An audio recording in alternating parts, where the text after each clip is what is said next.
আমার ছাদের উপরে গাছ লাগিয়েছি, ফুল গাছ। এই দেখুন ফুল ফুটেছে কত। এই যে এটাই সাদা, এইটা হলো চন্দন জবা, এর মধ্যে লাল জবা ফোটে। এই যে লাল জবা ফুটেছে এই ডালটা। একটা গাছে দু রকম ফুল ফুটেছে। এটার গোড়াটা নিচে আছে। এই যে আমার ছাদে সব ফুল লাগানো আছে।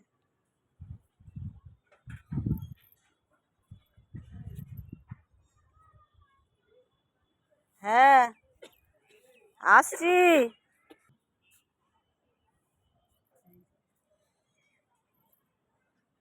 ওইখানে একটা জাম গাছ আছে, খুব জাম ধরেছে এই যে গাছটায়।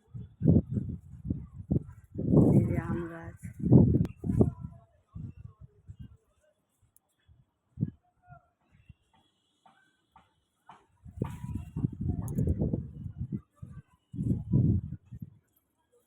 এই যে মিঠু ফুল পাড়ছে।